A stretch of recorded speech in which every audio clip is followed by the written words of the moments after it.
ராமதாஸ் வந்தா என்னாலு கேட்பான், திருமாவளவன் வந்தா என்னாலு கேட்பான், சீமா வந்தா என்னாலு கேட்பான், கார்த்திக் வந்தா என்னாலு, சரத்குமார் வந்தா என்னாலு. ஆனா ஸ்டாலின் வந்தா நம்ம பாலே அடிச்சிருந்தான் அவனு.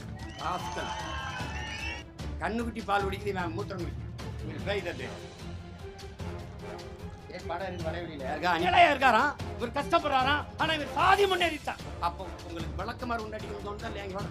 சாதி எப்படா முன்னேறும்? இப்ப இட ஒதுக்கீட்டுக்கும் இட பங்கீட்டுக்கும் என்ன வேறுபாடு?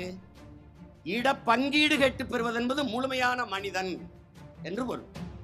இட ஒதுக்கீடு என்று வந்தால் உறுப்புகள் சிதைந்து போன மனிதன் என்று பொருள். இப்ப உறுப்புகளை சிதைய கொடுக்காமல் முழு மனிதனாக நாம் நிற்க போகிறோமா, இல்ல இட ஒதுக்கீடு கேட்டு அவன் கொடுக்கறத வாங்கிட்டு உறுப்புகள் சிதைந்து போன மனிதர்களாக வாழப் போகிறோமா? இதான் கேட்கிறது. அன்புக்குரிய சொந்தங்களே, அருமை தம்பி தங்கைகளே, புரட்சியாளர் அம்பேத்கர் அவர்கள் ஒரு மாநாட்டில் பேசுறாங்க. அதுவும் பிற்படுத்தப்பட்ட மக்களின் வேண்டுகோளுக்கேற்பாவே நான் இந்த மாநாட்டில் பங்கேற்றேன் என்கிறார். தாழ்த்தப்பட்ட மக்களுக்காக இல்ல. நல்லா கவனிச்சுக்கணும், தாழ் மனதில் படிச்ச பிள்ளைங்க என்ன பேசுறாங்க. இந்த நாட்டில் அதிகப்படியான 80 விழுக்காட்டுக்கு மேலானவர்கள் பிற்படுத்தப்பட்ட மக்களும் தாழ்த்தப்பட்ட மக்களும் தான். ஆனால் மிக குறைந்த எண்ணிக்கையில் வாழ்கிற இந்த உயர் வகுப்பினர் மட்டுமே நீண்ட காலமாக அதிகாரத்தில் இருக்கிறார்கள். 80 விழுக்காட்டுக்கு மேலே இருக்கிறவன் அதிகாரத்தை தொடவே முடியவில்லை. காரணம், தாழ்த்தப்பட்டவனும் பிற்படுத்தப்பட்டவனும் ஒன்னாக நிற்காததான் அதற்கு காரணம்.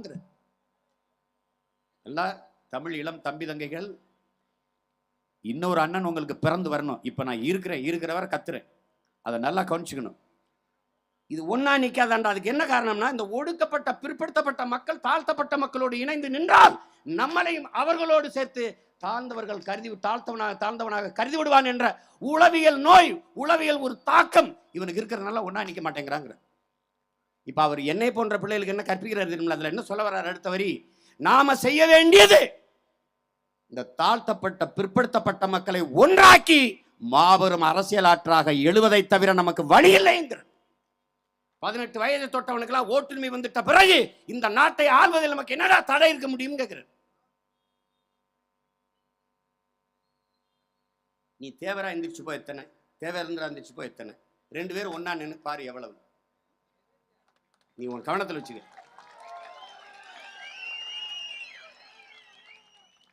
நீ முதல்ல வரலாற்றில் நீ யாரு? நீ முதல்ல நீ யாரு? நம்ம எல்லாரும் குறப்பய மக்கள்.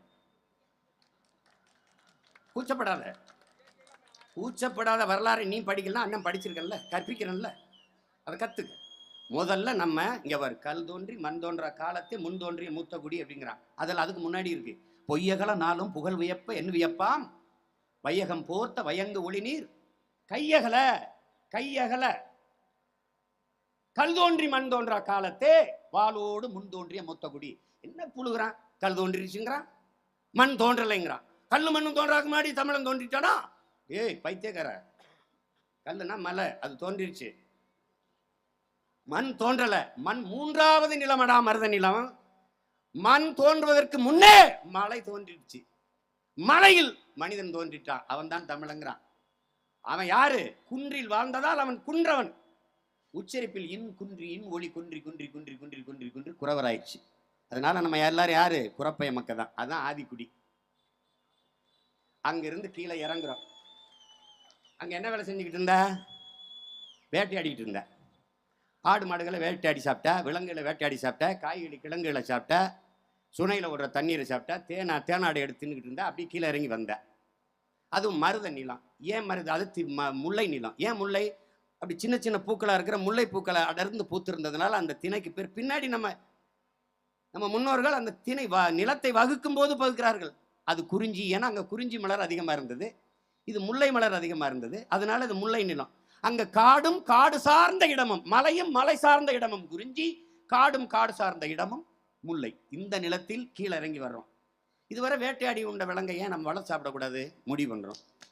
ஆடு மாடு மேய்க்க தொடங்குறோம், வளர்க்க தொடங்குறோம். யார் வளர்த்தது? நான் தான், நீ தான். வளர்க்க தொடங்குறோம். அந்த நிலத்தில் வாழ்ந்த மக்கள் யாரு? ஆயர்கள், கோன். ஏன் அவன் கோன்? அந்த இனக்கூட்டத்தின் தலைவனுக்கு ஒரு கோலை கொடுக்குறான். அந்த கோலை வைத்திருக்கிறதுனால அவன் கோன். கோன் என்றால் என்ன? அரசன். இதை சொல்றதுக்கு உனக்கு அவமானமா இருக்கு, வெக்கமா இருக்கு. வரப்புயர நீர் உயரம், நீர் உயர நெல் உயரம், நெல் உயர குடி உயரம், குடி உயர கோல் உயரம், கோல் உயர கோன் உயர்வான்னு அவை பட்டி பாடுற. கோன்னா யாரு? அரசன். நீ அரசனுங்கிறத விட உனக்கு பெருமையா இருக்கு. எதுக்கு யாதவ போட்ட? உனக்கு என்ன பிரச்சனை? உனக்கு இந்த நோய் என்னைக்கு போகும்? அது எந்த மொழி சொல்லு. ஏன்? அவனை ஆடு மேய்க்கிறேன், நானும் ஆடு மேய்க்கிறேன், அவனும் மாடு மேய்க்கிறேன், நானும் மாடு மேய்க்கிறேன். நான் கோனு. ஏன் அவன் வந்து லல்லு பிரசாத் கோன்னு போட சொல்லு, நான் யாதவனு போடுறேன். ஒன்று வேணாம், நம்ம வீரப்பெரும்பாட்டான அழகுமுத்துக்கோனுக்கு அங்கே ஒரு படத்தை வச்சு ஒரே ஒரு தடவை மெழுகுவர்த்தி கொளுத்தி அல்லது பூவை போட்டு வணக்கம் செலுத்த சொல்லு. செய்ய மாட்டான். ஆஸ்திரேலியாவில் ஆடு மாடு மேய்க்கிறேன், அமெரிக்காவில் ஆடு மாடு மேய்க்கிறேன், நான் ஒன்னா. ஏன் இப்படி அறிவு கட்டி அலையணும் நம்ம? நான் வேற. அவன் ஆஸ்திரேலியன், அவன் அமெரிக்கன், நான் தமிழன். அதை புரிஞ்சுக்கணும். நான் இஸ்லாத்தை ஏற்றுக்கிறேன், ஒரு இறை ஏற்று வழிபாட்டுக்காக நான் ஒரு மார்க்கத்தை ஏற்று நபிமொழி ஏற்று அந்த வழி நடக்கிறேன். நான் இஸ்லாமியன். அரபியால் இருக்கிறவன் இஸ்லாமியன். நான் ஒன்னா, அவன் அரபியன், நான் தமிழன். இதை போட்டு குழப்பிக்கிற கூடாது எல்லாம். புரியுதா? ஒவ்வொரு தடவை இதை பேசிட்டு கூடாது. திமிருக்கணும். நான் 2வது பெரிய தாய்க்குடி கோன் ஆயர். தமிழ் இளம் தலைமுறையாவது எந்திரிச்சு வா. யாதவ் இதெல்லாம் போடா, அங்கிட்டு போடா போடா. டேய், கோன்னு இருந்தா ஓ இடம் உனக்குடா. யாதவன் இருந்தா எந்த தெலுங்குல யாதவ் இருக்கு, நீ லல்லு பிரசாத் யாதவுக்கு இடம் கொடுக்கணும். முலாயம் சிங்குக்கு சீட்டு கொடுப்ப, எல்லாம் எடுப்ப. இங்கே பாரு, உனக்கு டி நகர்னு ஒன்று இருக்கு, வர்த்தக நகரம். அங்கே சத்யநாராயண யாதவ், அவர் தான் மாவட்ட செயலாளர், அவர் எம்எல்ஏ. அவர் யாரு? யார் அவர்? அவர் தெலுங்கு.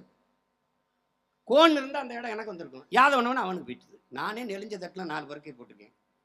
அதில் அவனுக்கு 2 எடுத்து கொடுத்துட்டு என்னடா எத்தனை நாளைக்கிட்டா நாங்கள் ஏமாந்துரியுது? இதை சொன்னால் உனக்கு கோவம் வந்துடுது. எங்களுக்கு இது பண்ணிட்டு. ஏய், அரசன்கிறத விடவா உனக்கு பெருமை வந்துடுது? 2வது பெரிய தாய்க்குடி நீ தான் தமிழ் இனத்திலே. அதுக்கப்புறம் கீழே வர்றோம். அதான் மைக்ரேஷனுங்கள, மைக்ரேட் ஆகி நகர்ந்து வர்றோம். இதுக்கு பல ஆயிரம் ஆண்டுகள் ஆகுது. கீழே வர்றோம். அங்கே வந்தோடனே அங்கே நீரை பார்க்குறோம். அருவி ஆறு ஓடுது.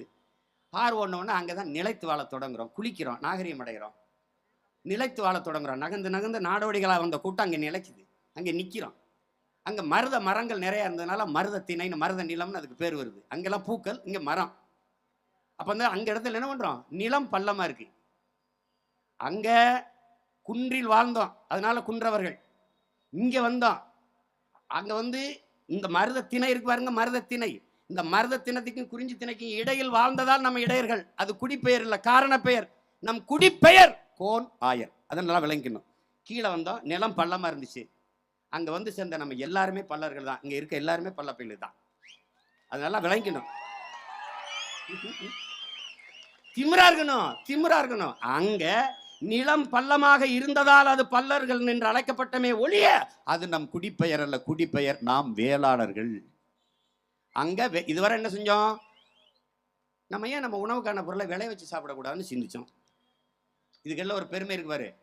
அந்த முல்லை நிலத்துல ஆடு மாடு மேய்ச்சோம்ல, அங்கேயே 1-2 கண்டுபிடிச்சிட்டோம். உலகத்துல 1-2 கண்டுபிடிச்சது நம்ம தான். நல்லா கவனிச்சுக்கணும். திருக்குறள்ல நம்ம வள்ளுவ பெருமகனார் எழுத்தன்ப ஏன எண்ணன்பன் எழுதல, எண்ணன்ப ஏன எழுத்தன்பன் எழுதல. எழுத்துக்கு முன்னாடி என்ன வந்துருச்சு? என்ன கண்டுபிடிச்சவன் ஆயர் கோன். ஆடு மாடுகளை என்றதுக்கு 1-2 கண்டுபிடிச்சிட்டோம். போட்டு குழப்பிக்கிட்டு அலையாத. பேசுறதை விட்டு பாடம் நடத்த வேண்டியிருக்கு உனக்கு. இது கல்லூரி விரிவியாளர், கல்லூரி பேராசிரியர் பேர், மாசம் 1 லட்சம் சம்பளமாக கொடுத்துருப்பான். இங்க நிலம் பள்ளமாக இருந்ததனால் நாம் பல்லர்கள் என்று அழைக்கப்பட்டோம். அந்த நிலத்தில் தான் நாம் அரசாட்சி செய்கிறோம், கோயில்கள் கட்டுகிறோம், கலை இலக்கிய பண்பாட்டை வளர்க்கிறோம், இசையை வளர்க்கிறோம். அங்கிருந்துதான் நாம் பாண்டியர்களாகிறோம். இதெல்லாம் விளங்கணும். அங்க நிலத்தின் தலைவன் வேந்தனாக இருக்கிறான். அந்த நிலத்தின் தேவன், இந்த முல்லை நிலத்தின் தலைவன் மாயோனாக இருக்கிறான். ஏன் மாயோன்? மாயாண்டி, மாயக்கா, மாயவன், இப்பெல்லாம் பேர் வர்றதுக்கு காரணம் என்ன? மாயம். மேகம் தான், மழைதான் மூலாதாரம். மேகம் கருகருன்னு வந்தது, அப்படி கூடுது. அப்புறம் மழையை புரிஞ்சுட்டு கருகருன்னு கலைஞ்சு போயிருது. அப்போ மாயமா வருது, மாயமா போகுது. மாயோன்னு வணங்குறோம். திருமால் எப்படி வந்தாரு? திருமால் எப்படி வந்தாரு? மால் என்றால் கருப்பு. அந்த கருப்புல இருந்து வருது. மால் என்றால் கருப்பு. வணங்குகிற தெய்வத்தை மரியாதையாக கூப்பிடணும். திருமால், பெருமாள் என்று வணங்குறோம். கண்ணன் என்றாலும் கருப்பு தான். நம்ம கண்ணதாசன் ஐயாவுக்கு குழப்பம் இருக்கு. கண்ணா கரும நேர கண்ணான்னு ஒரு பாட்டு இருக்கும். அப்புறம் நீல நிற கண்ணா வாடான்னு ரெண்டையும் அவர் தான் எழுதியிருக்காரு. நமக்கு என்ன குழப்பம் வந்துடும், ஐயா கண்ணன் கருப்பா நீலமையா ஏதாவது ஒன்று சொல்லுங்கயா, தெரியல. நம் இறைவன் கருப்பு, அதனால அங்க கண்ணன் தெய்வமா இருந்த முல்லை நில இறைவன் மாயோன், அவர் திருமால் பெருமாள் என்று நம்ம அழைக்கிறோம். அங்கே முருகன், அந்த நிலத்தின் தலைவன் முருகன். கீழே வரும் இந்த நிலத்தின் தலைவன் வேந்தன், மருத நிலத்தின் தலைவன், அவன் தான் இந்திரன் என்று அழைக்கப்பட்டான். இந்திரன் தேவ இந்திரன், அதிலிருந்து வந்ததால் தேவர்கள் என்று நம்ம போட்டுக்கிறோம். இவர்கள் என்ன பண்றாங்க, நாங்களும் அந்த நிலத்து பிள்ளைகள் தான், அதனால நாங்க தேவ இந்திரர். ரெண்டும் ஒண்ணுதான், வெறும் தேவர்னு போட்டாலும் ஒண்ணுதான், தேவ இந்திரன் போட்டோம். ஒரு தாய் பிள்ளைகள்ல இவ்வளவு சண்டை. நம்ம 2 பேரும் ஒன்னா நின்றா எதிரிக்கு உடையும் மண்டை.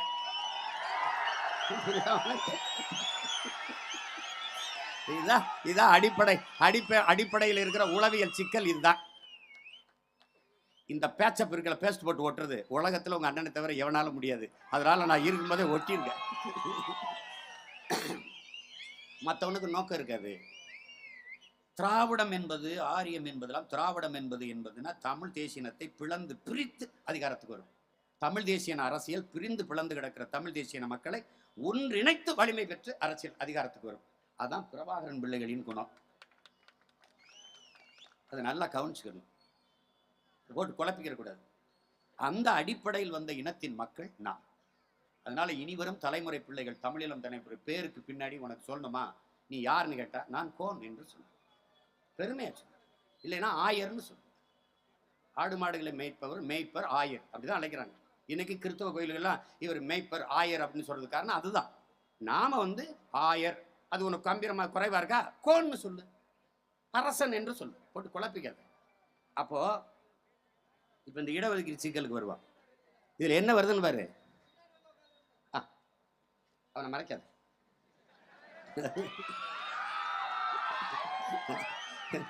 இவர் அதுல என்னன்னா, இவர் நம்ம எவ்வளவு தூரம் வஞ்சிக்கு வீழ்த்தப்பட்டிருக்கோம்னு பார்த்துக்க. ஒரு தடவை புள்ளிவார்படி சொல்றேன் பாருங்க. 2008 மைய அரசு பணிகளில் யாருக்கு எவ்வளவு இடஒதுக்கீடு இருக்குது, இடம் வாய்ப்பு கொடுக்கப்பட்டிருக்கு, வேலை வாய்ப்பு இல்லை, மைய அரசு பணி, அதாவது இந்திய ஒன்றிய அரசு பணியிலன்னு கணக்கு. அதுல முன்னேறிய வகுப்பினர் இவன் சொல்றான்ல, உயர் சாதியினர், இந்த உயர் சாதியினர் முன்னேறிய வகுப்பினருக்கு 17.5 விழுக்காடு தான் அவன் எண்ணிக்கையில், 17.5 விழுக்காடு. ஆனால் 77.2 விழுக்காடு வாய்ப்பை பெறுகிறார்கள் மைய அரசு பணியிலே. அவர்களின் உடைய எண்ணிக்கைக்கு மேலாக 59.7 விழுக்காடை அனுமதிக்கிறார்கள். இதற்கு பேர் என்ன சொல்றாங்க, உன் எண்ணிக்கையை விட நீ மேலாக அனுமதிக்கிறாய், அதற்கு பேர் ஆதிக்கம் என்று சொல்றாங்க. இந்த ஆதிக்கத்தில் இந்த பாருங்க 17.5 விழுக்காடு தான் இதை அனுபவிக்கிறான் முன்னேறிய வகைப்பினர். அதுல வெறும் பிராமணன் இல்லை, மற்ற நம்பூதிரி, நாயர், அந்த தாகூர், முகர்ஜி எல்லாம் இருக்கா, அதுல எல்லாம் இருக்கா, அகர்வால் எல்லாம் இருக்கா. கீழே இறங்கி வரோம். 25.5 யாரு, பிற்படுத்தப்பட்ட தாழ்த்தப்பட்ட மக்கள், அது தாழ்த்தப்பட்ட பழங்குடி மக்கள், எஸ்சி எஸ்டி. அவனுக்கு எவ்வளவுன்னு கேளுங்க, 25.5. ஆனால் 17.4 தான் நம்ம அனுபவிக்கிறோம். இதுல மீது 8.1 விழுக்காடை இழக்கிறோம், வாய்ப்பை இழக்கிறோம். இதுக்கு பேர் என்ன, உரிய எண்ணிக்கையை விட நாம் வாய்ப்பை குறைவாக பெறுகிற போது அது அடிமைத்தனம். உள்வாங்கிக்கணும் நல்லா என் தம்பி தங்கைகள். அதுக்கு கீழே வரும். பிற்படுத்தப்பட்ட ஒடுக்கப்பட்ட மக்களின் எண்ணிக்கை 57 விழுக்காடு, 57 விழுக்காடு. ஆனால் நமக்கு கொடுக்கப்பட்டிருக்கிற வாய்ப்பு வெறும் 5.4 விழுக்காடு, வெறும் 5.4. இதுவரை எவ்வளவு வாய்ப்பை இழக்கிறோம், 51.6 விழுக்காட்டு வாய்ப்பை நாம் இழக்கிறோம். எவ்வளவு மோசமான கொத்தடிமைகள் மனநிலை நமக்கு. இதை போராடி பெறாம இருக்கிறது. அவன் என்ன சாதி வாரி கணக்கெடுக்க சொல்லி கேட்கிற, சாதி வேணான்றாரு. ஆனா சாதி வாரி கணக்கெடுத்த சாதியை ஒழிக்கத்தாண்டா அந்த வேலையை ஆரம்பிச்சிருக்கேன். அது புரியுதா இல்லையா உனக்கு? நான் ஒரு டாக்டரு, என்கிட்ட 10 நோயாளி வர்றான். உங்களுக்கு என்ன செய்யுது, தலைவலி, இந்த மாத்திரை. உங்களுக்கு என்ன செய்யுது, வயிற்று வலி, இந்த மாத்திரை. உங்களுக்கு என்ன செய்யுது, காய்ச்சல், இந்த மாத்திரை. இது நோயை குணமாக்குறதுக்கான மருத்துவம்டா. என்னன்னே கேட்காம உனக்கு இந்த மாத்திரை, உனக்கு இந்த மாத்திரை. செத்து போவான்டா நோயாளி. பைத்தியக்காரா, செத்து போவான்.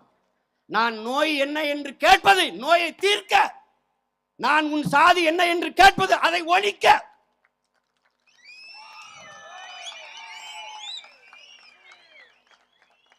நான் கேட்பது நவீன சாதித்துவத்தை நவீனப்படுத்துறதுனா நீ சாதி கட்டி சீட்டு கொடுக்குறிய, அது நவீனப்படுத்தி சாதி வளர்க்கறது இல்லையோ? அது இல்லையோ?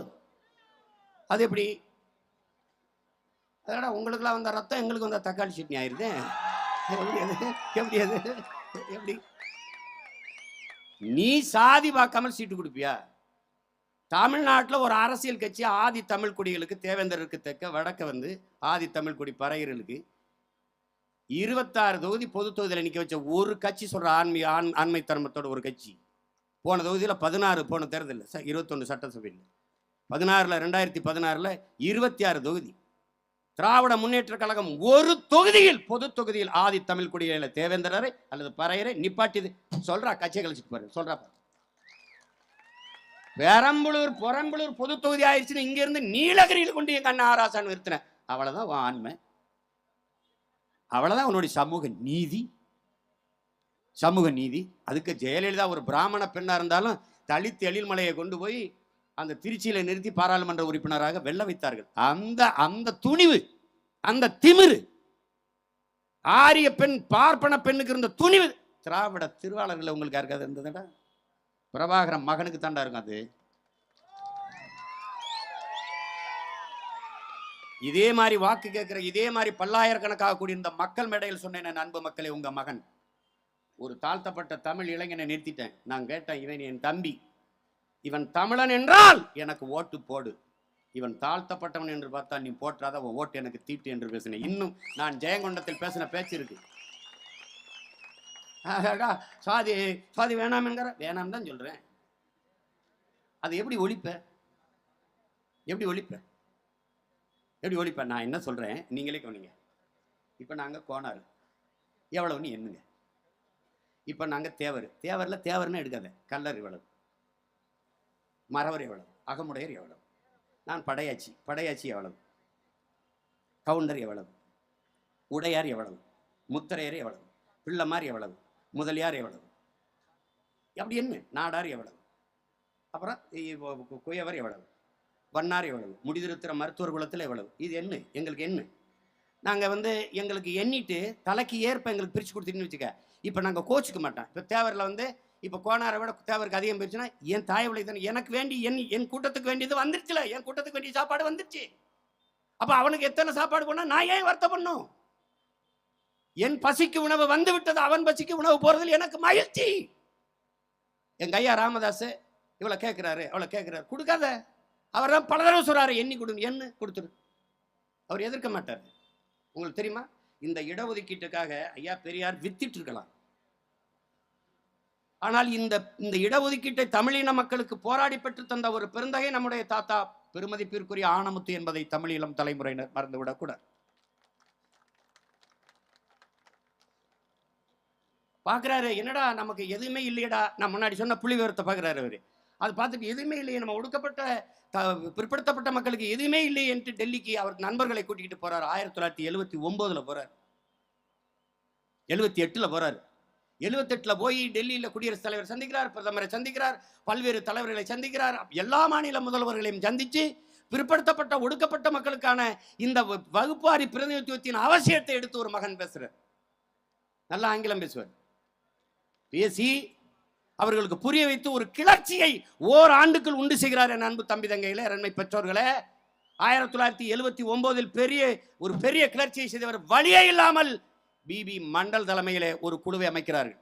அதான் மண்டல் கமிஷன் என்று வருது. அந்த மண்டல் 79 அமைக்கப்பட்ட அந்த குழுவை 80 ஒரு அறிக்கை, 82 ஒரு அறிக்கை தாக்கல் செய்து, 82 அந்த அறிக்கை எப்ப செயல வருது ஆணையா வருது? 1990 மதிப்பிற்குரிய பெருந்தகை இந்திய நாட்டை ஆண்டதிலே ஒரே உருப்படியான ஒரே பிரதமர் ஐயா விபி சிங் அவர்கள் ஆட்சி காலத்தில் அது அரசாணையாக மாறுது. 8 ஆண்டுகள் எடுத்துக்காம பாருங்க. 82 எங்க, 90 எங்க, 8 ஆண்டுகள் கடப்பில் கடந்திருக்கு. 8 ஆண்டுகள். அந்த அரசாணையாக 1990 வந்த பிறகுதான் நாடங்களும் தலைவர்களும் மாணவர்களும் வீதியில் வந்து கிளர்ச்சி செய்ய தொடங்கிவிட்டார்கள். ஆகா, நம்மளை இவ்வளவு காலம் ஏமாற்றி இருக்கிறார்கள் என்று ஒடுக்கப்பட்ட பிற்படுத்தப்பட்ட மக்கள் இந்திய ஒன்றிய நிலப்பரப்பு முழுதும் ஆளுகிற எல்லா மாநிலங்களிலும் புரட்சி வந்தது. அப்படிப்பட்ட புரட்சி தமிழர் நிலத்தில் வரணும். அதுக்கு தான் இது. நான் ஆணமுத்து இல்லை, அவன் பேரங்க திறப்ப கவனிச்சுட்டு பார்த்துக்கணும், கவனத்தில் வச்சுக்கணும். அப்ப அதுக்கு பிறகு இந்த ஆட்சியாளர்களால் தவிர்க்க முடியவில்லை. 69% இடஒதுக்கீடு என்று ஆணை வருது. எப்போ வருது? 90 அவர் சட்டம் ஆணை போட்டாரு. 94 தான் அது செயலாக்கம் பெறுது. அப்ப 4 ஆண்டுகள் ஆணை அரசாணை போட்ட பிறகும் அது கிடப்பில் கிடக்குது. அப்படின்னா எவ்வளவு அழுத்தம் இருந்திருக்குன்னு பாரு. ஒரு கோட்பாடு தானே என் அன்பு உடன் பிறந்தார்களே, அருமை பெற்றோர்களே. அண்ணல் அம்பேத்கர் சொல்றாங்க ஒரு கோட்பாடு, நான் யாருக்கும் அடிமை இல்லை, எனக்கும் யாரும் அடிமை இல்லை. இது கோட்பாடு. இதை ஏற்றுக்கொண்டுட்டு அந்த உலகத்தில் இந்த நாட்டில் எந்த பிரச்சனையும் இல்லை. ஐயா பெரியார் அவர்கள் தான் உயர்ந்த சாதி என்று எண்ணிக்கொண்டுகிற பெருமக்களே, அதை போலவே உங்களுக்கு கீழே எவரும் தாழ்ந்த சாதி இல்லை என்று எண்ணிக்கொள்ளுங்கள், பிரச்சனை இல்லை, அவ்வளவு முடிஞ்சிச்சு. அதுல என்ன கவனிக்கணும்னா, எண்ணி கொடுக்கும் போது நம்ம எல்லாருடைய கனவும் ஒரு சமநிலை சமூகத்தை படைக்கணுங்கிறதான். அதாவது பிறப்பின் அடிப்படையில், மனித பிறப்பின் அடிப்படையில் உயர்ந்தவன் தாழ்ந்தவன் என்று பாகுபாடு பாராமல் ஒரு சமநிலை சமூகத்தை படைக்கணுங்கிறோம். அதுக்கு பேர் தான் சமூக நீதி. இப்ப இதுக்கு பேர், இந்த விடுதலைக்கு பேர் தான் சமூக விடுதலை. வர்க்க விடுதலைங்கிறது என்ன? ஏழை பணக்காரன் என்ற பாகுபாடு அற்ற விடுதலை வர்க்க விடுதலை. ஆனால் உயர்ந்த சாதி தாழ்ந்த சாதி, ஏன் நம்ம சாதிங்கிற சொல்லை தவிர்த்து குடிங்கிறோம்? சாதி தமிழ் இல்லை, தமிழனுக்கு சாதி இல்லைங்கிறார் புரட்சி பாவலர். சாதி தமிழ் சொல்லே இல்லை, குடிதான். பாணன் பறையன் துடியன் கடம்பன் 4 குடி தவிர வேற குடி இல்லை என்று புறநானூறு பாடுது. குடிதான் நமக்கு, நாம் குடிகள். இருக்கின்றானே இருட்டறையில் உள்ளதடா உலகம், இன்னும் சாதி இருக்கின்றது என்பானும் இருக்கின்றது என்பானும் இருக்கின்றானே என்று புரட்சி பாவலர் அழுகிறார். அது அதான் சொல்றாரு பாருங்க, சாதி ஒழித்தல் ஒன்று, நல்ல தமிழ் வளர்த்தல் மற்றொன்று, பாதியை நாடு மறந்தால் மற்ற பாதி துலங்குவதில்லைங்கிறார். கடவுள் வெறி சமய வெறி கண்ணல் நிகர் தமிழுக்கு நோய் நோய் நோயே, இடை வந்த சாதி எனும் இடர் ஒளிந்தால் ஆள்வதனம் தாய் தாய் தாயேங்கிறார். இடை வந்த சாதி இங்க கேட்கிறாங்கல்ல, சாதிதானே தமிழர் அடையாளம். எப்படி இருக்கும்?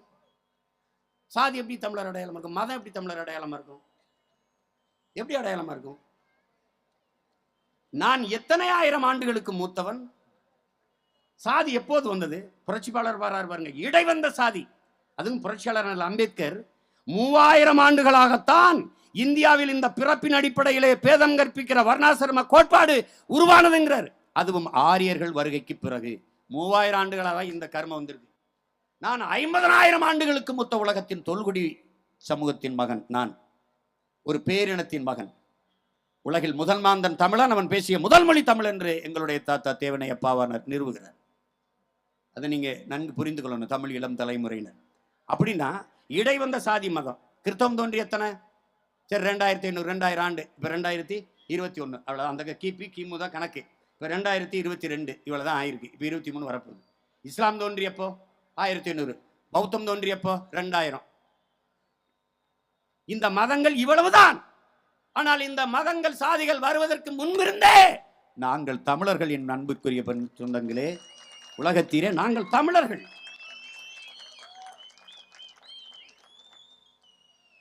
$2500 600 ஆண்டுக்கு முன்னாடி தமிழன் எப்படி கழிவறை கட்டி நாகரிகத்தோடு வாழ்ந்தான் என்பதற்கு கீழடி ஆய்வே உங்களுக்கு தோன்றுவது உங்களுக்கு சான்று. 2600 ஆண்டுக்கு முன்னாடி மண் குழாயில தண்ணீரை கொண்டு போயிருக்கான், இரும்பை உருக்கியிருக்கான் உலை வச்சு, உலையில வச்சு. என்னது அவ்வளவு ஒரு மூத்த ஒரு இனத்தின் கூட்டம் நான். எனக்கு இது எப்படி அடையாளமாகும்? எப்படி அடையாளமாகும்? ஏன் சாதிதான் தமிழர் அடையாளம் என்று சொல்ல வைக்கிறான் என்றால், தமிழ் பெருங்குடி மக்கள் இனத்தின் பிள்ளைகளே உங்களுக்கு சொல்றேன், ஆந்திராவில் சந்திரசேகர் ராவ் போட்டுக்குருவான், ரெட்டின்னு பேர் போட்டுக்குருவான், ஜெகன்மோகன் ரெட்டி, அது ராஜசேகர் ரெட்டி பேர் இருக்கும். ஆனால் சாதிக்கு கட்சி வச்சிருக்க மாட்டான். நல்லா கவனிச்சுக்கணும். மேனன்னு பேர் வச்சிருப்பான், நாயர்னு பேர் வச்சிருப்பான். ஆனால் அவன் ஒருபோதும் சாதி கட்சி வச்சதில்லை. இவன் சாதிக்கு பின்னாடி பேர் போட மாட்டான், ஆனால் தெருவுக்கு 2 கட்சி சாதி கட்சி இருக்கும். இந்த பிரச்சனை எதுக்கு தெரியுமா? இதை தள்ளுவா நமக்கு. சாதி சொல்லணும். சாதி சீமான் பேருக்கு பின்னாடி சாதி போட்டால் அந்த சாதிக்காரன் தவிர அவன் பின்னாடி யாரும் போக மாட்டான். எப்படி எப்படி வேலை செய்யறான் பாருங்க. உன்னை உளவியலா தள்ளுவான். இதை நல்லா கவனிச்சுக்கணும். அதுக்கு பின்னாடி இங்க பாருங்க, ஐயா ராமதாஸ் வந்தா என்னாலும் கேட்பான், திருமாவளவன் வந்தா என்னாலும் கேட்பான், சீமா வந்தா என்னாலும் கேட்பான், கார்த்திக் வந்தா என்னாலும், சரத்குமார் வந்தா என்னாலும். ஆனா ஸ்டாலின் வந்தா நம்மாது. எப்படி இருக்கு? எப்படி இருக்கு? புரியுதா? நல்லா விளங்குதுன்னு நினைக்கிறேன். இந்த கருத்தை கவனமா வச்சுக்கணும். இங்க வச்சுக்கணும். என் பங்காளி வடிவேல சொல்வார்ல, இங்க வச்சுக்கணும். ஏமாந்துடக்கூடாது. இன்னொரு தலைமுறை எச்சரிக்கையா இருக்கணும், விழிப்புணர்வோடு இருக்கணும். அவர்கள் எல்லாம் பேருக்கு பின்னாடி முகர்ஜி பானர்ஜி எல்லாம் போட்டான். ஆனால் சாதிக்கு கட்சி வச்சது இல்லை. மும்பைக்கு என்னைய ஒரு என்ன சொல்றது, ஒரு விழாவுக்கு கூட்டிட்டு போயிட்டாங்க. ஒரு தமிழ் சங்கம். அந்த தமிழ் சங்கத்துல அது ஒரு சாதி, ஒரு குறிப்பிட்ட சமூகம் சார்ந்தவர்கள் வச்சிருக்க தமிழ் சங்கம். வேற ஒரு சமூகம் சார்ந்திருக்க ஒரு தமிழ் சங்கம் இருக்கு. வேற ஒரு சமூகம் சார்ந்த தமிழ் சங்கம் இருக்கு. ஆனா நான் தமிழ் சங்கம்னா பொதுவா போயிட்டேன். அங்க போனா ஒரு குறிப்பிட்ட சமூகம் நடத்துற தமிழ் சங்கம், மற்ற சமூகம் வரல. கூட்டம் முடிஞ்சு அறைக்கு வந்தோடனே என்னோட வந்து, தம்பி இப்ப படம் எப்படி இருக்கு, நீங்க வரல, அது அவங்க நடத்துறாங்க தம்பி. எப்படி இப்படி சங்கமா பிரிஞ்சிருந்தீங்கன்னா உங்களை அங்கங்கமா வெட்டி போட்டு போயிடுவானே. ஆனால் அங்க கேரளால 3 லட்சம் மலையாளிகள், மொத்த பேரும் மலையாள சமாஜம், மொத்த பேரும் ஒன்னா இருக்கான். நல்லா புரிஞ்சுக்கணும். இந்த மும்பை பக்கத்துல இருக்கு, போய் பார்த்துட்டு வா. நமக்கும் மற்றவர்களுக்கு இருக்கிற பிரச்சனை தான். இப்ப நம்ம என்ன சொல்றது, நம்ம சொல்றதுல பிறருக்கு வந்து நடுக்க வருது. இவன் எண்ணிட்டானா சிக்கல் வருமே. என்ன சொல்றேன்? இப்ப நாங்க கோனார் எவ்வளவு இருக்கோம்? என்ன எங்களுக்கு எத்தனை அமைச்சர் சீட்டு கொடுத்துருக்க? 2. 2. ஐயா முதல்வர்கிட்ட கேட்போம், உங்க சமூக எண்ணிக்கை எவ்வளவு எண்ணுங்களேன். தேவர் நாங்க எவ்வளவு இருக்கோம்? எங்களுக்கு 3.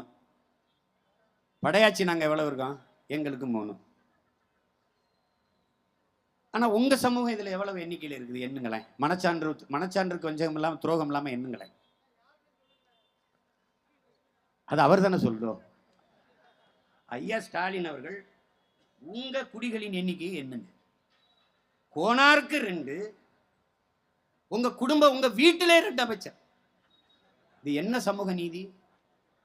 இந்த இதுல இவர் சமூக நீதி தான் திராவிடம், சமூக நீதி திராவிட மாடல், சமூக நீதியை இந்தியா முழுமைக்கும் கொண்டு போறோம். வீட்டை விட்டு நகரலை சமூக நீதி, அப்புறம் எங்கிட்டு போகும்? என்ன கொடுமை பாருங்க. எண்ணினால் இதுவரை இவர்கள் எப்படி தமிழ் பேரினத்தை ஏமாற்றி இருக்கிறார்கள் என்று தமிழ் இளம் தலைமுறை எழுந்து விடுவார்கள். எப்படி மண்டல் கமிஷன் அறிக்கை அது பண்ண ஐயா விபி சிங் சட்டம் போட்ட உடனே மாணவர்கள், இளைஞர்கள், மக்கள் எப்படி கிளர்ச்சி செய்து போராடினார்களோ அப்படிப்பட்ட பெரும் புரட்சி தமிழர் நிலத்தில் வெடிக்கும். அதுக்கு நானே தலைமையேற்று வழி நடத்துவேன். எனக்கு முன்னாடி இதை முன்னெடுத்து போன ஒரு முன்னத்தியர் இருக்கு. நமது போற்றுவதற்கு வணக்கத்திற்குரிய பெருந்தகை நம் ஐயா மருத்துவர் ராமதாஸ் அவர்கள் பல காலமாக இதை வலியுறுத்தினார்கள். அது யாரும் மறுக்க முடியாது. இந்த வகுப்பாரி பிரதிநிதித்துவத்தில் அதற்குரிய இடஒதுக்கீடு எங்களுக்கு எண்ணிக்கையின் அடிப்படையில் கொடுங்கள், எண்ணிக்கையின் அடிப்படையில் கொடுங்கள் என்று பல ஆண்டுகள் போராடினார்கள். அவர் தூக்கி வந்த தீப்பந்தத்தை இப்ப அவர் பிள்ளை நான் தூக்கிட்டு ஓடுறேன், கொடு, இல்லைன்னா நான் வந்து கொடுப்பேன். அவ்வளவுதானே. மக்களின் பிரச்சனைகளை அரசு கையில் எடுக்காத போது அரசை கையில் எடுப்பதை தவிர மக்களுக்கு வேற வழி இல்லை. நாங்க கோரிக்கை வைக்கிறோம், போராடுறோம். எங்க கோரிக்கையில் இருக்கிற நியாயத்தை உணருங்கள். நாயுடு கொடுக்கணுமா? என்னங்க கொடுங்க. ரெட்டி கொடுக்கணுமா? கொடுங்க. தெலுங்கு செட்டியார் கொடுக்கணுமா? கொடுங்க. மார்வாடி மராட்டி ஜெயினுக்கெல்லாம் கொடுக்கணுமா? கொடுங்க. கன்னடர் கொடுக்கணுமா? கொடுங்க. வேணான்னு சொல்ல, ஆனால் எண்ணி கொடுங்க. அதை போலவே பெருமக்களே, கர்நாடகாவில் நான் 1.25 கோடி பேர் இருக்கிறோம். அந்த முதல்வருக்கு கோரிக்கை வைங்க. உன் ஆளு கன்னடருக்கு இவ்வளவு கொடுத்துருக்கேன், நாங்க 1.25 கோடி இருக்கோம், எண்ணி கொடுங்க. ஆளுக்கு பேசி பெற்றுக் கொடுங்க. தெலுங்கை தாய்மொழியாக கொண்ட என் சகோதரின உறவுகளுக்கு கொடுங்கள். அவர்கள் உரிமைக்காக நான் உயிரை கொடுத்து கூட போராடி பெற்றுக் கொடுக்க தயாரா இருக்கேன். கொடுங்க. என்னங்க ரெட்டி எவ்வளவு, நாயுடு எவ்வளவு, எண்ணி கொடுங்க. தெலுங்கு செட்டியார் எவ்வளவு கொடுங்க. ஆனால் அதே மாதிரி அருமை சகோதரன் ஜெகன்மோகன் ரெட்டிகிட்ட பேசி, இல்லை உங்க நண்பர் சந்திரபாபு நாயுடு பேசி, உங்க ஆளுகளுக்கெல்லாம் நீங்க அப்படி சொல்ல மாட்டீங்க, நம்ம ஆளுகளுக்கெல்லாம் அவ்வளவு கொடுத்துருக்கேன், அதனால நீங்க ஒண்ணு செய்ப்பா, தமிழர்கள் அங்க இருக்கிறவனுக்கு எண்ணி கொஞ்சம் இடஒதுக்கீடு கொடுப்பா, 9 அமைச்சர்கள் நீங்க இருக்கிறீங்க தம்பி உதயநிதியோட சேர்த்து. எங்களை போல மாண்புமிக்க ஒரு தமிழ் சமூகம் எங்கேயாவது இருக்கா? இனிமேல் அப்படி சொல்லக்கூடாது. எங்களை போல ஏமாளிகள் எங்கேயாவது இருக்காங்களா உலகத்துல? எங்களை போல தமிழர்கள் நாங்கள் பேரன்பிலும் பெருந்தன்மையிலும் பிழை செய்து விட்டோம் பெருமக்களே. அதை எங்களை ஏமாளித்தனம் என்று எண்ணி விடாதீர்கள். எங்களுடைய பேரன்பது பெருந்தன்மை அது. அதை நன்கு கவனத்தில் வச்சுட்டு வேலை செய்யணும். மலையாளிகளுக்கு கொடுங்க. அதே மாதிரி ஐயா பினராயி விஜயன்கிட்ட பேசி எங்க ஆளுங்க அங்கே இருக்கான் அவனுக்கு பெற்றுக் கொடுங்க. எப்படி நீங்க பெற்றுக் கொடுப்பீங்க? அவன் டிஜிட்டல் எண்ணியல் அளவுன்ட்டு 1000 சதுர கிலோமீட்டர் எடுத்துட்டு போயிட்டான். இன்னும் 150 கிலோமீட்டருக்கு மேல அளக்க வேண்டியது இருக்குது. இதுவரைக்கும் கண்ணை கோயில் இருந்த இடம் என்னதான் இருந்தது? அவன் இப்ப அவனுதுங்கிறான். வாயை திறக்கல, நீங்க பேசவே இல்லையே. ஏன்? நாடு உங்களுது இல்லை. ஏன் எங்களுக்கு ரத்தம் துடிக்குது? இது என் தாய் நலம். இது ஒன்றை விட்டால் எனக்கு வழி இல்லை. இது ஒன்றை விட்டால் எனக்கு இடமே இல்லை. இன்னொரு இடம் இருந்துச்சா அடிச்சு விரட்டிட்டான். இங்க அகதியாவது நிக்க இடம் இருந்தது. வட இந்தியா 1.5 கோடி வந்துட்டான். உங்களுக்கு அதை பத்தி கவலை இல்லை. நீங்க அவனுக்கு ஓட்டுரிமை கொடுப்பீங்க. அவன் சொல்லுவான், நீ வெளியில போனா அவன் நீ முந்தா நாள் வந்த நீ போ, நான் இன்னைக்கு வரேன், நாளைக்கு நான் போறேன். ஆனா போன்னு 2 பேரையும் சொல்லக்கூடிய உரிமையும் தகுதியும் எனக்கு ஒருத்தனுக்கு தான் இருக்குது. அதனாலதான் நீங்க யாரும் போக வேண்டாம், உழையுங்க. ஏன்னா எங்க பிள்ளைகளை உழைப்பு விட்டு வெளியேற்றிட்டீங்க. உழைப்பை கொடு, ஊதியத்தை கொடு, ஆனா ஓட்டுரிமை கொடுத்துறாதேங்க. எப்படி என்றதுங்க? எப்படிங்க என்றது? எப்படிங்க எண்ணி வீடு வீடுக்கு சரியா ஓட்டுக்கு காசு கொடுக்குறீங்க? அது மட்டும் எப்படி என்ன முடியுது? இந்த வீட்டுல தானே உங்க ஆளுக்கு தான் நல்லா எண்ணுவாங்களே.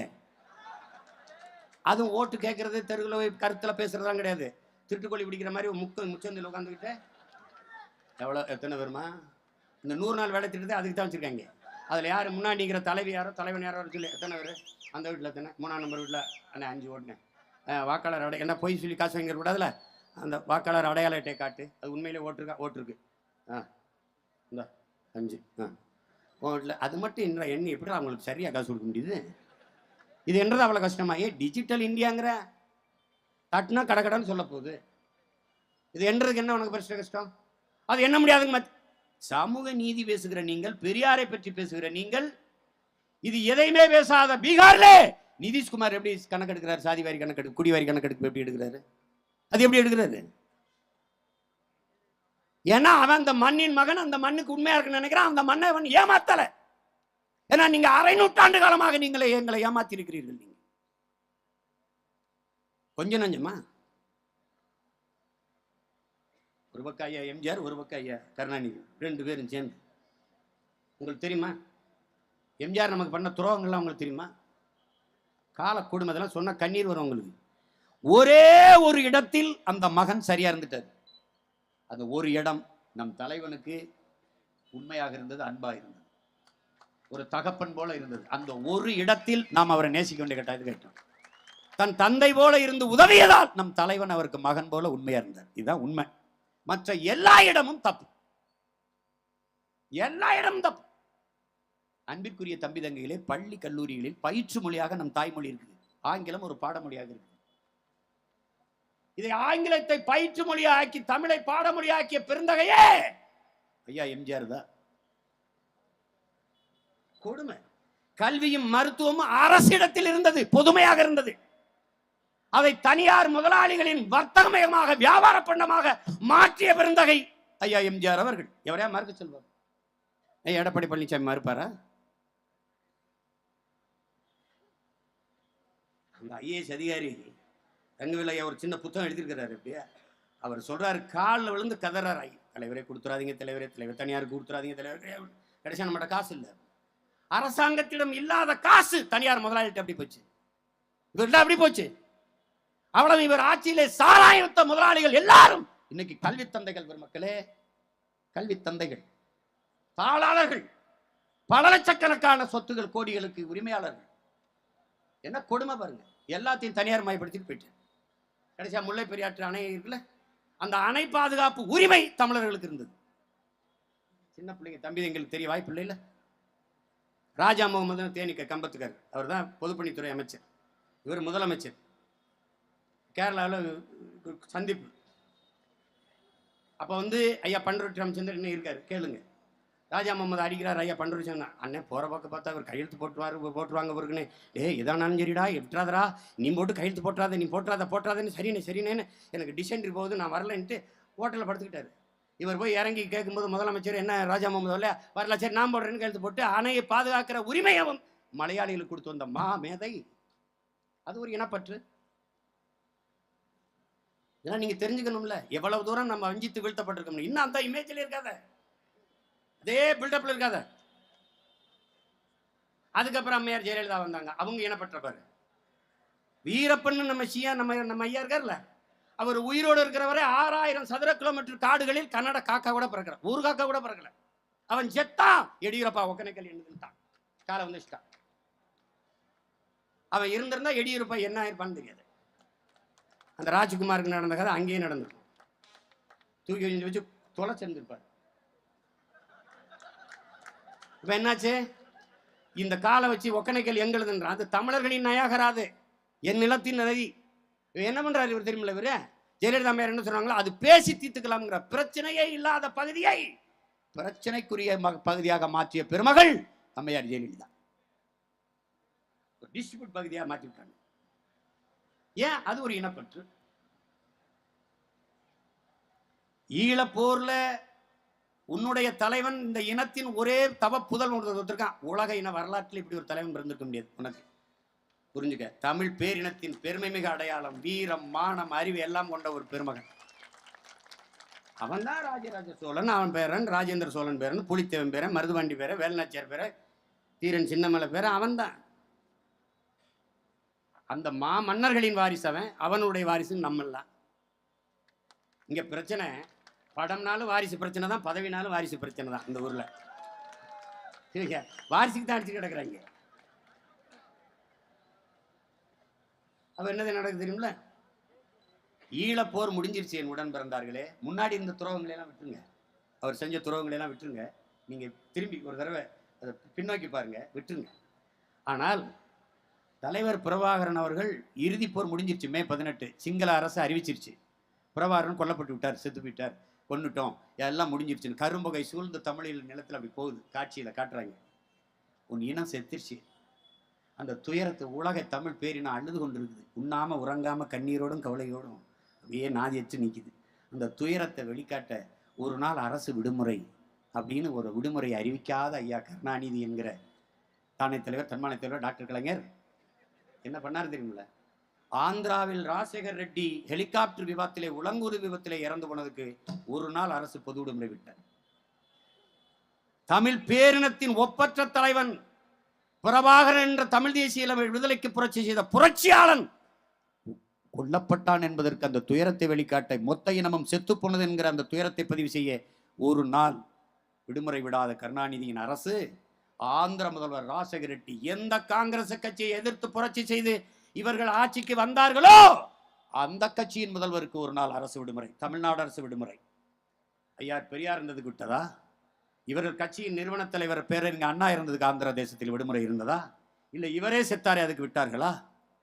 ஏன் விட வேண்டும்? எந்த காங்கிரஸ் கொடியை இறக்கி திமுக கொடி பிறந்ததோ அந்த கொடியை அறக்கம்பத்தில் 3 நாட்கள் பறக்க விட்டார்கள் திமுக. இதே கருணாநிதி ஐயா. அது காரணம் என்ன? அது ஒரு இனப்பற்று.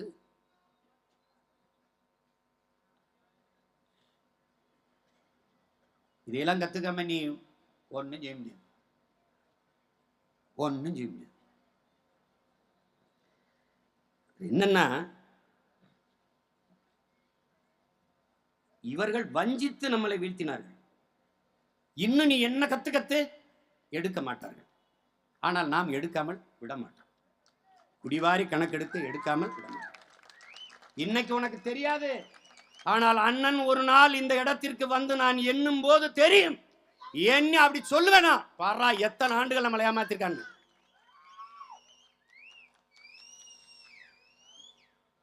எண்ணுவேன், உறுதியா எண்ணுவேன், அது நடக்கும். நாம் சாதாரணமானவர்கள் தோற்கலாம், சத்தியம் தோற்றதாக சரித்திரத்தில் செய்தியில் என்கிறார் நம்ம உயிர் தலைவர். நாம் சத்தியத்தின் மக்கள், உறுதியாக வெல்லுவோம், அதுல எந்த மாற்றம் இல்லை. ஒரு சமநிலை சமூகம் நீங்க படைக்க வேண்டும் என்றால் என் அன்பிற்குரிய சொந்தங்களே, சாதிய படிநிலைகளை சமப்படுத்த வேண்டும். அதுக்கு இருக்கிற ஒரே வழி எண்ணி கொடுக்கிறதா. எல்லோருக்கும் எண்ணி எல்லோருக்கும் உரியது கிடைத்து விட்டால் சாதிய சங்கம் அவசியப்படாது, சாதிய கூட்டங்கள், அந்த சாதிய குழு அவசியப்படாது. எல்லாருக்கும் தான் எல்லாம் கிடைச்சிருது. அப்புறம் எதுக்கு? என் எண்ணிக்கைக்கு அடிப்படையில் பங்கீடு என்றால் எங்க ஐயா கேட்டாரு பாருங்க, அவங்க என்ன சொல்றாங்க, எனக்கு எண்ணி கொடு. இப்ப நீங்க பாருங்க, என் தம்பி என்னோட கேட்டான், இஸ்லாமியர்கள் நாங்க எத்தனை, அருந்ததியர் எத்தனை, அருந்தியதற்கு 3.5 விழுக்க 3 விழுக்காடு. இவ்வளவு பெரிய எண்ணிக்கையில் இருக்கிற இந்த மண்ணின் மக்கள் இஸ்லாமிய குடிகளுக்கு ஒரு 3.5 விழுக்காடு. இதுதான் என்ன சொல்றது, எண்ணி கொடுக்காமல் எடுத்து கொடுப்பது. அருந்ததியர்களுக்கு இடஒதுக்கீடு கொடுக்க கூடாது என்று நாங்கள் சொல்லல, கொடுங்கள், தயவு செய்து கொடுங்க. கீழ் படிநிலையில் இருக்க மக்களுக்கு கொடுங்கள், விளிம்பில் இருக்க மக்களுக்கு கொடுங்க, வேணாம்னு சொல்ல. இந்த நாட்டின் மக்களுக்கு, நாட்டின் எல்லாருக்கும் சமமா பங்களிக்கப்படணுங்கிறது எங்க கோட்பாடு, கொடுங்க.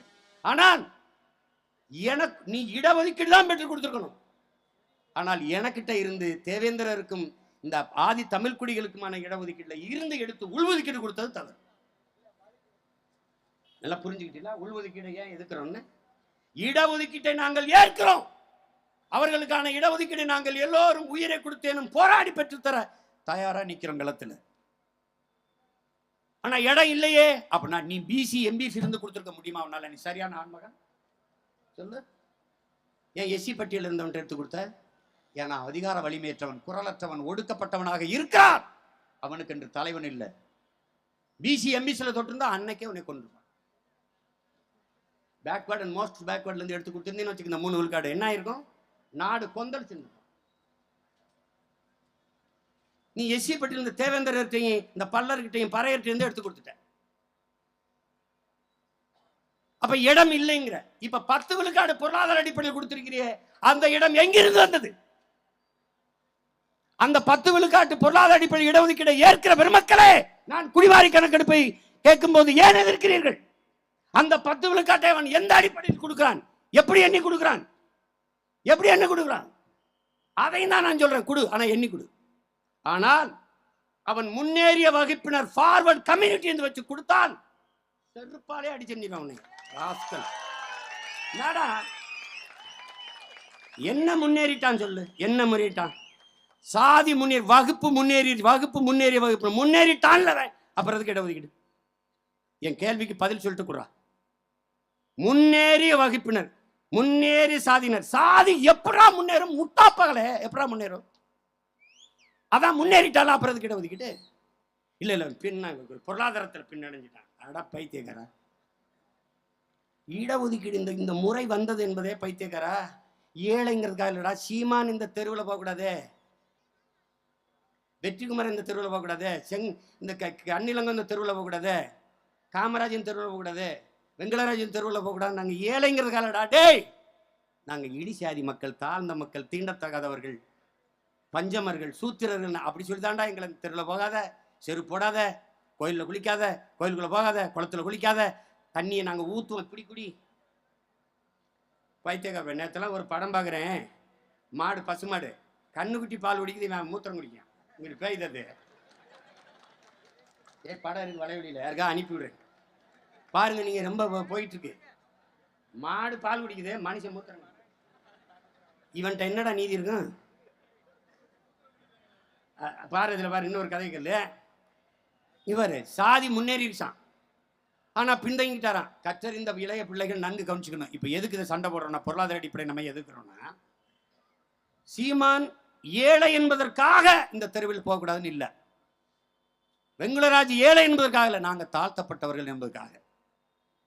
எந்த சாதியின் அடிப்படையில் எங்களை இழிவுபடுத்தி கல்வி, வேலை வாய்ப்பு, அரசியல் அதிகாரம், வளம் இதில் வாய்ப்பு மறுக்கப்பட்டதோ, அதே சாதி குடிகளின் அடிப்படையில் எங்களுக்கு அந்த இடஒதுக்கீடு வேண்டும், அந்த உரிமை வேண்டும் என்றுதான் நாங்கள் அதை கேட்கிறோம். நாங்கள் கேட்பது சலுகை அல்ல, எங்கள் உரிமை என்பதை புரிஞ்சுக்கணும். அதனால என்ன சொல்றோம்?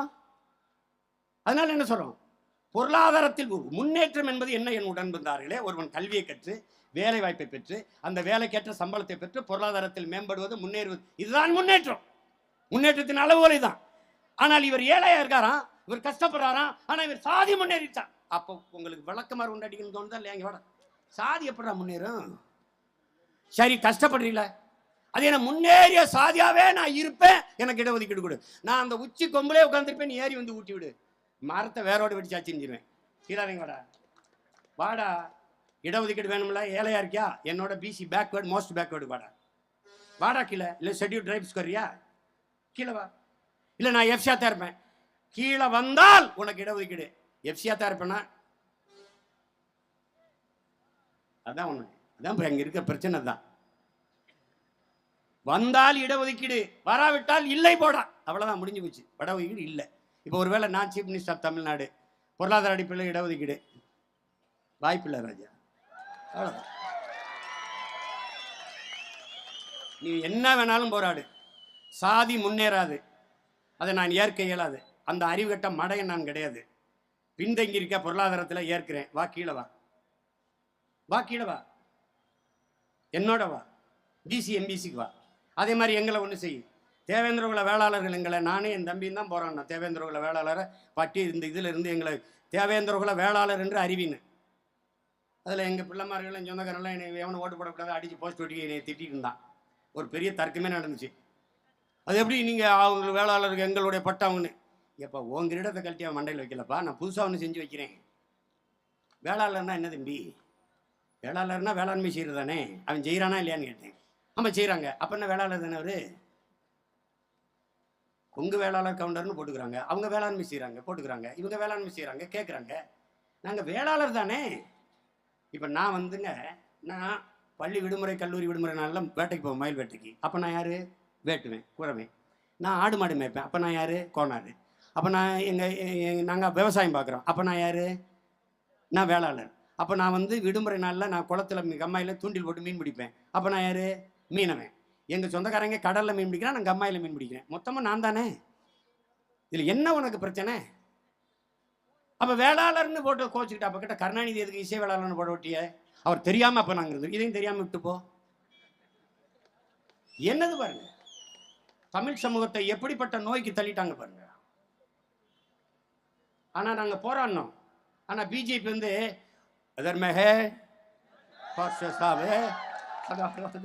நாங்கள் தான் கொண்டு வந்த ஹே என்ன வேணா எங்கால பூரா ஓட்டு போட்டான். அவன் திருப்பி ரோட்டில் போட்டு போயிட்டான். இப்போ என்ன, அதை விட்டேன். இப்போ என்னன்னா, பட்டியல் சமூக என் இதிலிருந்து இடத்திலிருந்து என்னை விடுதலை செய்யும். தேவேந்திர குல வேளாளரை பட்டியல் பிரிவிலிருந்து தூக்கு எடு. முதல்ல என்னை எடு. என்னை தாழ்த்தப்பட்டவன் என்று சொல்ல நீ யார்? முதல்ல நீ யார்? தமிழன் பெருமைக்குரியவன். தமிழ் பெருங்குடியில் பிறந்ததனாலேயே தமிழன் பெருமைக்குரியவன். நீ தூக்குடா என்னைய. பொண்ணு எங்காளுகளாம் எனக்கு தர்க்கம் பண்றானா? அவங்களுக்கு கிடைக்கிற சலுகை. ஏய், எனக்கு வேண்டியது சலுகை இல்லை, உரிமை. நான் இந்த மண்ணின் மகன், பூர்வீக குடி, 3ஆம் நில குடி, எனக்கு குடு. இப்போ எனக்கு எத்தனை விழுக்காட்டா வச்சிருக்க? எஸ்சியில் வச்சு 8 10 பிசியில் வச்சு கொடுறா, இல்லை எம்பிசியில் வச்சு கொடுறா, அவ்வளோதானே. That's all your honour. என்னவா பிரச்சனை? இல்லை எஸ்சியில் வச்சு, ஏய் எஸ்சி குஷியெல்லாம் கொண்டு வருவேன், விச வச்சு போட்டு கொண்டு வருவேன், பார்த்துருந்துக்க. இந்த சேட்டையெல்லாம் வச்சுக்க கூடாது. கொஞ்ச நாளைக்கு தான் ஆடுவார் ராஜா. நான் அதை வச்சு 3 ஆண்டு ஆடுவீங்களா? அவ்வளோதான் ஆடுவீங்க.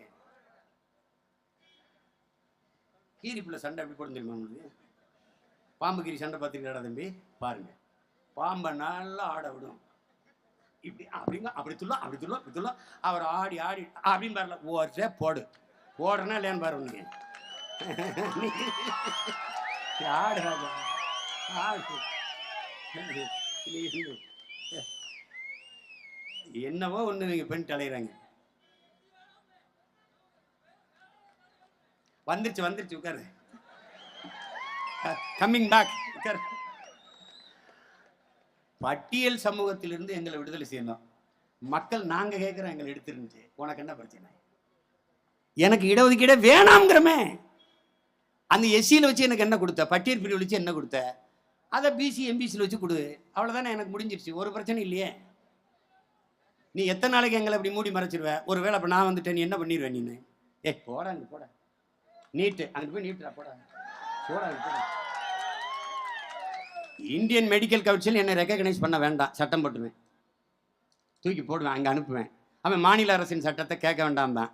நீ போடுற சட்டத்தை மயத்துக்கா நாமதிக்கணும், தூக்கி போட்டுவேன். அவ்வளோதான் அவ்வளோதான். அவ்வளோ ரோசமாக இருந்தால் என்கிட்ட வரி வாங்காத. வரி வாங்குதாடா டேய். இந்திய நாட்டின் பொருளாதாரத்தை நிறைக்கிற முதலிடம் மகாராஷ்டிரா, 2வது இடம் நான். பிச்சைக்காரப்பட நீ என்கிட்ட வந்து பீத்தி காட்டுற. போடா போடா போடா வைத்தியக்காரன். ஒரு ஆட்டம் காட்ட ஒரு காட்டம் இல்லை, அது நான் சரியான ராமநாதத்துக்கு காட்டேன். நீ புரியுதா? எவனாவது அரசு அதிகாரி அரசு அதிகாரி அரசு அதிகாரி அரசு அதிகாரி எவனா தவறு பண்ணிட்டா தண்ணி இல்லாத காட்டுக்கு மாத்தோம்னு எங்க ஊருக்கு போடுவீங்க. அந்த தண்ணி இல்லாத காட்டிலே விளைஞ்சிருக்கோம் நாங்க. எல்லா ஊர்லயும் நீ 17 கல்லு குடிச்சு பாரு. என் ஊர்லயும் ஒரு தடவை 17 கல்லு குடிச்சு பாரு. எல்லா ஊர்லயும் கரும்பு தின்னு பாரு. என் ஊரு கரும்பு எப்படி இனிக்குதுன்னு பாரு.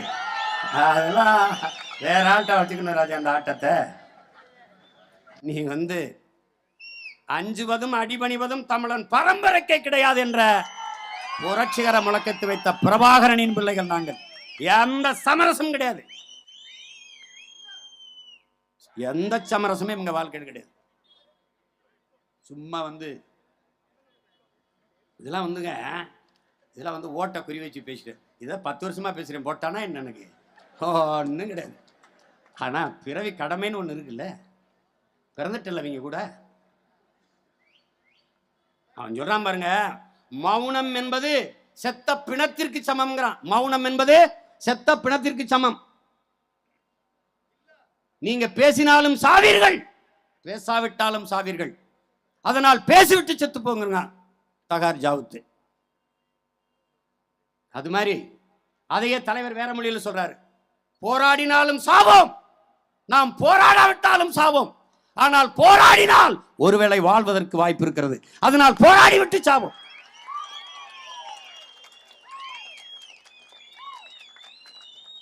நான் உன்னை ஒண்ணுமே கேட்கலையே, ஒரே ஒரு ஓட்டு போட்டு வீட்டில் படுத்துக்க, நாட்டை என்கிட்ட விட்டு நான் பார்த்துக்கிறேன். அவ்வளோதான், அவ்வளோதானே, அவ்வளோதானே, அவ்வளோதான். ஒரு ஏழு இதெல்லாம் மாறுமா, இதெல்லாம் செஞ்சிருவாரா சீமா? நீ ஒரு தடவை கொடுத்துப்பாரு. ஏடா உதயநிதியால முடியும், உங்க அண்ணனால முடியாதாடா? என்னடா அதெல்லாம்? உண்மையிலே விளையாட்டுத்துறை அமைச்சர் நான் தான்டா. எனக்கு தான்டா எல்லா விளையாட்டும் தெரியும். எனக்கு கபடி தெரியும், கையுந்து பந்து தெரியும், கால் பந்து தெரியும், செட்டிலுக்காக விளையாட தெரியும், சிலம்பு தெரியும், கராத்தே தெரியும், குத்து வரிசை தெரியும், எல்லாம் தெரியும். என்னமோ ஒன்று சிலந்தி விலையை சிக்கிக்கொண்ட சிறுத்தைகள் போல நாம் தள்ளாடிக்கிட்டு இருக்கோம், அல்லாடிக்கிட்டு இருக்கோம். பார்த்துக்குருவோம். உங்களுக்கு புரிஞ்சிருச்சுன்னு நினைக்கிறேன் எதுக்கு கேட்குறோம்னு. பகுப்பாரி பிரதிநிதித்துவ அடிப்படையில் இல்லாமல் எண்ணி கொடுத்துட்டா எல்லாருக்கும் உள்ளது எல்லாருக்கும் கிடைச்சுன்னா எல்லா சமூகமும் இப்படி மேம்படும். கோனார் இப்படி மேலே வந்துடுவார், உடையார் இப்படி மேலே வந்துடுவார், முத்தரையர் இப்படி மேலே வந்துடுவார், பிள்ளைமார் இப்படி மேலே வந்துடுவார், முதலியார் வந்துடுவார், குயவர் வந்துடுவார், வண்ணார் வந்துடுவார், நாவிதர்கள் ஒடுக்கப்பட்ட தமிழ் சமூகம் எல்லாம் ஒன்றா வந்துடும். அவரவர்களுக்குரிய பிரதிநிதித்துவம் கிடைச்சிருச்சுன்னா, சரியான பங்கீட்டுலனா எல்லாம் வந்துடும். அப்போ தேவர்னா தேவருக்குள்ளே வந்துடுது, படையாச்சின்னா படையாச்சிக்குள்ளே வந்துடுது. அங்கே யார் இப்போ கவுண்டர்னா கவுண்டருக்குள்ளது வந்துடுது, அருந்ததியரா அருந்ததியர். அவங்களுக்கு எண்ணி கொடு, எடுத்து கொடுக்காது, எண்ணி கொடு. ஆனால் எனக்கு இருந்து எடுத்து கொடுக்காது, அங்கேருந்து வாங்கி கொடு. இந்த 10 விழுக்காடு வச்சிருக்கான்ல, அவனை ஒரு தடவை என்ன சொல்லு. அவன் 3 பேர் தான் இருக்கான், 3 பேருக்கு இருக்குடா, 7 விழுக்காடு கூட வச்சிருக்கா, அவன்கிட்ட வாங்கு. அவன்கிட்ட வாங்கி ஏழு கொடு, அருந்ததிக்கு கொடு, முடியாதா என்கிட்ட நாட்டை கொடு. அது எதையா ஒன்று செய்ய. அதை நீ செஞ்சிருக்கணும் இல்லையா? நீ 18 வருஷம் தம்பியிலே 18 வருடம் இந்திய நாட்டில் ஒரு மாநில கட்சி தொடர்ச்சியாக இந்திய ஒன்றிய அரசிலே மத்திய அரசிலே பங்கேற்ற ஒரு அரசியல் கட்சி இந்தியாவிலேயே திமுக ஒன்றுதான். 18 ஆண்டுகள் தொடர்ச்சியாக. வாஜ்பாயா இருக்கும், மன்மோகன் சிங்கா இருக்கும், ஐ.கே. குஜராலா இருக்கும், வி.பி. சிங்கா இருக்கும், தேவே கவுடாவா இருக்கும், எவன் வந்தாலும் பதவியில் இருக்கும். இப்பதான் கொஞ்சம் இல்லை, இப்ப அடுத்த தடவை போறதுக்கு வாய்ப்பு இருக்கு. புரியுதா? 18 ஆண்டுகள் இருந்த நீங்கள் காலங்காலமாக இங்க வாழ்கிற தாழ்நிலையில் வீழ்ந்து கிடக்கிற அருந்ததியின மக்களுக்கு இடஒதுக்கீடு வேண்டும் என்று ஏன் கேட்டு பெறல? எனக்கு இருந்ததை எடுத்து கொடுத்தா அது திருட்டு இல்லையா? அதிகார திமிரில் எடுத்து கொடுத்த திருட்டு இல்லையா? எனக்கு இருந்ததை எப்படி எடுத்து கொடுக்கலாம்? அது கேட்டா உள் ஒதுக்கீடு அப்படின்னா எப்படி எப்படி கேட்டா அருந்ததிற்கு இடஒதுக்கீடு வேணான்னு சொல்லறையா? பிராமணர்களுக்கே கொடுங்கிற நீ என்ன அருந்ததிற்கே வேணாங்கன்னு பிராமணர்களுக்கு எண்ணி கொடு, ஏன் எடுத்து கொடுக்குற? 10 விழுக்காடு எப்படி நீ என்றான்னா அது என்ன தெரிஞ்சிரும்ல, என்ன தெரிஞ்சிரும்ல, அதான பிரச்சனைங்க. கேவலம். இதையெல்லாம் மாற்றி உண்மையான சமூக நீதியை நிலைநாட்டணும்னா குறிவாரியாக கணக்கெடுத்து உரிய பிரதிநிதித்துவத்துக்கு ஏற்ப மக்களுக்கு அவர்களுக்கான வாய்ப்பை பங்கிட்டு கொடுக்கணும், பகிர்ந்து அளிக்கணும். சும்மா அள்ளி இந்த உனக்கு 3, யாரு முஸ்லீமா அந்த 3, நீ யாரு நாடாரா அந்த உனக்கு 3, நீ யாரு கோனாரா இந்த உனக்கு 1, நீ யாரு முதல்ல, நீ அங்கே வார்ப்பா, நீ யாரு முதல்ல எனக்கு எண்ணி கொடுக்க எடுத்து கொடுக்க, நீ யாரு, நிலம் என்னது விளைய வச்சவன் நான், காய்கறி என்னது, நீங்கள் கூறு கட்டி விற்றுக்கிட்டு இருக்கே எப்படி, இந்த உனக்கு 3 காய் உனக்கு 3 காய்னு எடுத்து போட்டுக்கிட்டு இருக்க, எந்திரிச்சு போடா. மொத்த விளைச்சல என்னது, நிலம் என்னது, இடம் என்னது, உரிமை என்னது, நீ யார்? அதனால சொல்றேன், எண்ணி கொடுக்கணும். நீங்க என்ன மாற்றீர்கள் எனக்கு தெரியும், என்ன மாற்றீர்கள். ஆனால் நான் என் மக்களுக்கு இதை எண்ணி எண்ணி விளக்க கடமைப்பட்ட மகன் என்கிறனால திரும்ப திரும்ப நான் சொல்லிட்டு இருக்கேன். எங்க ஐயா கேட்டார் பாருங்க, அப்பாவி சிறைவாசிகளை விடுதலை செய்ய எனக்கு வாக்கு போடுங்கன்னு கேட்டவர் ஐயா மாண்புமிகு தமிழக முதல்வர் ஐயா ஸ்டாலின் தான். அவர் சொல்றாரு பாருங்க, அப்பாவிகளை சிறையில் வச்சிருக்கீங்க, வச்சது அவங்க அப்பா தான். அதுக்கு தெரியாதா, அவங்க அப்பா தான் வச்சது. எல்லாத்துக்கும் ஒரு குழு, 38 குழு. எந்த குழு எங்க இருக்குன்னு அவருக்கே தெரியாது. அந்த குழுவின் தலைவர் யாருன்னு கேட்டீங்கன்னா தெரியாது. இப்ப இந்த இஸ்லாமிய சிறைக்கைதிகளின் விடுதலைக்கு ஒரு குழு போட்டிங்களா, அதன் தலைவர் யாருன்னு கேளுங்க. இப்ப காலையில் கேளுங்க. ஆதிநாராயணன், அது தெரியாது, மறந்துடுவார். ஆதிநாராயணன் குழுவில் போட்டிங்களா அந்த தலைவர், அது எது போட்டோம், புழு கூட 4 அங்குல நகருங்க. இவங்க போட்ட குழு எந்த வேலையும் செய்யாதுங்க, நகராது, நகரவே நகராது. அப்படி ஒரு கொடுமையான ஒரு குழு கல்விங்க, கால கொடுமை. ஏதோ சிக்கிக்கிட்டோம் சொன்னாலும் இந்த பைத்தியக்கார போயிட்ட மாட்டிக்கிட்டு நம்ம படுற பாடு இருக்கேன்னு சொன்னோம்ல, அந்த மாதிரி வசமாக மாட்டிக்கிட்டோம். தப்பிக்கணும்னா ஒரே வழிதான் இருக்குது, போராடணும், நின்று சண்டை செய்யணும். சண்டை அது செய்யலைன்னா நமக்கு விடுதலை இல்லை. சரி சரி வா வா வாடா வாடா வாடா வாடா வாடா சர்ரா வாடா வாடா. அவனுக்கு உணர்வு வந்துருச்சு. கூட்டத்தில் கொட்டடிக்கும் போது சாமி வரும்ல, அப்படி அவனுக்கு சாமி வந்துருச்சு. சரி வா, மலை இறங்கி வா, கீழே வா கீழே வா கீழே வா, வாடா வாடா. அதனால படித்த இளைஞர்கள், கற்றறிந்த பிள்ளைகள் இதை கவனத்தில் வச்சுக்கணும், நல்லா வச்சுக்கணும். நமக்கு உரிய இடத்தை நம்ம போராடி பெறணும். அப்படி இல்லைன்னா நம்ம வஞ்சித்து வீழ்த்தப்படுவோம். நமக்கு இருக்கிற இந்த ஒரு நிலம்தான், இந்த ஒரு இடம்தான், இதையும் இழந்துட்டோம்னா நமக்கு ரொம்ப கஷ்டமாயிடும். அதனால பேரன்பிக்கினிய என் தம்பி தங்கைகள்,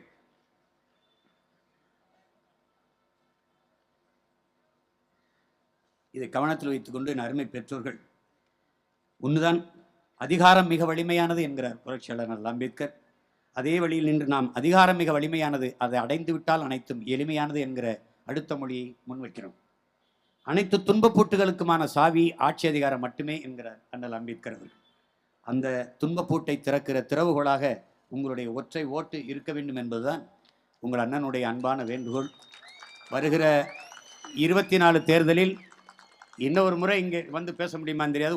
ஒருவேளை வாக்கு கேட்க வரும்போது நான் வரலாம், அதுக்கு ஓராண்டு இன்னும் இருக்கு.